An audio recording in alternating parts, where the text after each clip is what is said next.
An old military knife lies at the bottom of a family footlocker. The blade is scratched and darkened with age. Its stacked leather handle has been worn smooth, and a faint maker's mark near the guard is almost hidden beneath decades of grime.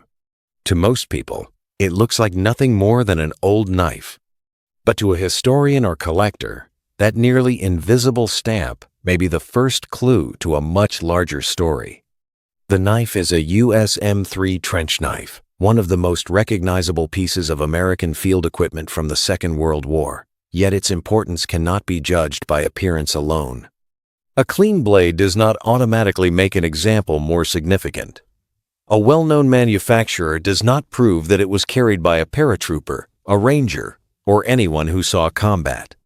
Even an authentic wartime knife may have been repaired, refinished, fitted with a replacement handle, or paired with a different scabbard years after the war. That is why collectors look closer. They study where the maker's name was stamped. They examine the crossguard, the pommel, the compressed leather washers, and the finish still remaining on the blade. They compare the scabbard with known wartime patterns. Just as important, they search for the paper trail that may have survived beside it. A service record, a photograph, a handwritten note, or a family letter explaining whose footlocker it came from. Those details can change how the object is understood. They may help establish when it was manufactured, whether its major components remain original, and whether a family story can be supported by evidence. They can also reveal when a knife has been heavily altered, or when a convincing-looking example may actually be a later reproduction. But the central question is larger than authenticity. Why was the M3 created in the first place? What role did it serve for American troops who could not easily carry a bayonet? And why, more than 80 years later, do collectors still treat its faint markings, worn leather, and original scabbard as pieces of historical evidence? To answer those questions, we have to return to 1943, when the United States was supplying an armed force of unprecedented size. Millions of servicemen needed equipment suited not only to their branch, but also to the specific work they performed. The standard bayonet remained important for infantrymen carrying rifles designed to accept one. But not every soldier worked with that kind of weapon. Paratroopers, rangers, engineers, armored vehicle crews, and other specialized personnel often needed something smaller, lighter, and easier to carry with the rest of their field equipment. The M3 was developed to meet that need. It was not a ceremonial object or a finely finished presentation piece. It was wartime equipment, compact, practical, and designed for large-scale production. Its narrow steel blade, simple crossguard, compressed leather washer handle, and metal pommel reflected the priorities of the period. The knife had to be functional, reasonably lightweight, and suitable for Issue II troops, whose duties did not make a full-length bayonet practical. That purpose helps explain the worn example in the footlocker. Scratches on the blade and compression in the leather handle were not unusual in an object made for field service. They could be the result of handling, storage, exposure, or years of ordinary use. But wear alone cannot reveal where a knife traveled or who carried it. An M3 might have passed through training facilities, supply depots, overseas units, post-war storage, surplus channels, and several generations of family ownership before arriving in a present-day collection. American wartime production also meant that the M3 was manufactured by several companies. Imperial, Utica, Camillus, Case, Kinfolks, Ariel, Pal, and Robeson all became part of its production history. Each worked within military requirements, yet surviving knives can show differences in markings, finishes, and construction. Those differences matter today, but they have to be interpreted carefully. A recognizable manufacturer does not automatically make one knife more historically important than another. A maker stamp cannot prove combat use, elite unit issue, or ownership by a particular serviceman. What it can provide is a starting point, a connection to a wartime factory, a government production program, and the American workers who turned steel and leather into standardized military equipment. The M3 was eventually followed by later designs, but its wartime association remained strong. Its profile became familiar in military collections, veteran households, surplus stores, and family footlockers long after the war had ended. Still, the broad history of the M3 is only the first layer. The deeper story is often hidden in the details most people overlook. On some examples, the manufacturer's name appears on the blade. On others, markings may be found on the crossguard. Collectors often begin there, comparing the lettering, placement, and style with reliable wartime references. A stamp can suggest who made the knife and where it may fit within the production sequence, but it should never be studied in isolation. The rest of the construction must tell a consistent story. The crossguard can be examined for its shape, finish, and markings. The pommel may reveal how the knife was assembled and whether it appears to have remained undisturbed. Between them sits the familiar stacked leather handle, formed from compressed washers fitted around the tang. After decades of storage and use, that leather may be dark, dry, flattened, or worn smooth. Honest age can be historically interesting. At the same time, collectors look for signs that the grip has been replaced, rebuilt, heavily coated, or altered. A newly reconstructed handle may improve appearance, but it can also remove evidence of how the object aged and was handled. Then, there is the scabbard. A knife and scabbard that have remained together can provide a more complete picture than either object alone. Collectors examine the scabbard's construction, materials, hardware, and markings, comparing them with documented wartime examples. A period-correct scabbard can add context, but it does not prove that the two pieces were originally issued together. Knives and scabbards were often separated, exchanged, replaced, or paired after military service. That is where provenance becomes essential. Provenance is the documented history of an object's ownership and association. It may include a veteran's service papers, a wartime photograph, a name written inside a footlocker, letters sent home, or a family note recording when the knife entered the household. None of these should be accepted without examination, but together they can change how the knife is understood. A worn M3 with no supporting history may still be a genuine wartime object if its construction is correct.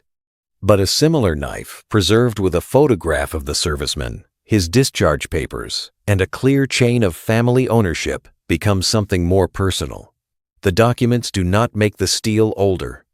They connect the object to a human life. That human connection is important because one of the most common misunderstandings is that a famous maker automatically proves elite unit service or battlefield use. It does not.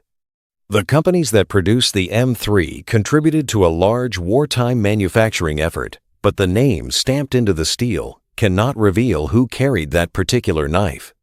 Claims about paratroopers, rangers, or combat service require verification. Family stories can be valuable starting points, especially when they have been passed down carefully. But photographs, service records, letters, or other reliable evidence are what allow those stories to be studied with confidence. Sometimes, the paper trail matters more than the object itself. And this is where many families accidentally erase the very history they hope to preserve. The first danger is often not neglect. It is improvement. A family opens an old footlocker and finds an M3 with surface discoloration, a dry leather grip, and a blade that no longer shines. Wanting to protect it, or simply make it look better, someone polishes the steel, sharpens the edge, coats the handle, replaces the scabbard, or rebuilds worn parts. The knife may look cleaner afterward, but some of its historical evidence may be gone. Collectors generally place greater importance on originality than cosmetic perfection. An untouched blade can preserve its original finish, faint manufacturing marks, and wear patterns. A darkened leather handle may still retain the washers fitted during wartime production. A scratched scabbard may contain markings that help identify its period and construction. Once those details are removed, they cannot always be recovered. This does not mean that every worn M3 is historically exceptional. Age alone is not provenance, and damage should not automatically be described as service wear. A knife can be heavily worn because of military use, post-war use, poor storage, repeated sharpening, workshop use, or simple neglect. The important question is not merely how old the knife looks. It is whether the object remains internally consistent. Collectors often consider whether the blade, guard, pommel, handle, and scabbard appear appropriate for the same period. They look for evidence of refinishing, replacement parts, rebuilt leather, modern fasteners, or components taken from another knife. A correct wartime blade paired with a later scabbard may still be historically interesting, but it should not be presented as a completely original set without supporting evidence. Completeness also matters. A knife preserved with its scabbard, veteran's name, service documents, letters, and photographs offers more historical context than an isolated object. Even a handwritten family note can be useful when it records who owned the knife and how it entered the family. But such notes should be treated as evidence to investigate, not automatic proof. One of the most damaging beginner mistakes is separating the object from its archive. The knife is placed in one box, the scabbard goes into another. Photographs are removed from an album. Letters are discarded because no one recognizes the names. Years later, the knife survives, but the connection is gone. Another mistake is assuming that the manufacturer determines everything. Certain production variations may attract greater collector attention, but a maker's name alone does not establish rarity, combat use, elite unit issue, or personal attribution. The object has to be considered as a whole. Condition, originality, completeness, documentation, and provenance are related, but they are not interchangeable. A cleaner knife may be more visually appealing. A worn knife with documented family history may be more historically meaningful. A less unusual production example tied to a known serviceman may carry greater importance to a family archive than a rarer knife with no surviving story. Market interest is equally complex. Comparable M3 knives appear in public sales and institutional collections, but results vary widely. Manufacturer, construction variation, original finish, scabbard type, condition, documentation, and collector demand can all influence how an example is received.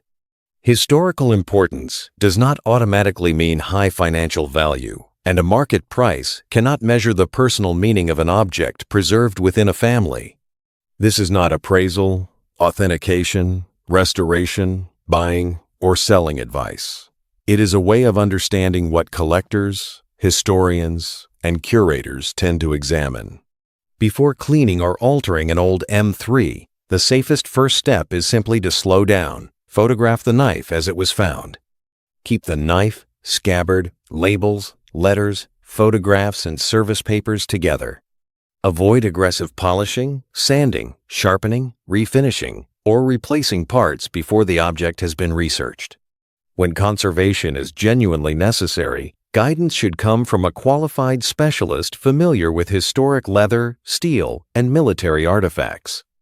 The goal is not to freeze every scratch in place without question. It is to avoid erasing evidence before anyone understands what that evidence may mean. Now return to the old knife in the family footlocker. Its blade is still scratched. The leather handle remains dark with age. The maker's mark is faint, and the scabbard may carry its own dents, stains, and worn markings. But the object no longer looks ordinary. Its importance lies in the relationship between its construction, its surviving finish, its wartime manufacturer, its scabbard, and any documents that remained beside it. Together, those details may help explain when the knife was made, how it was assembled, and where it fits within the enormous American wartime production system. What those details cannot do is create a story without evidence.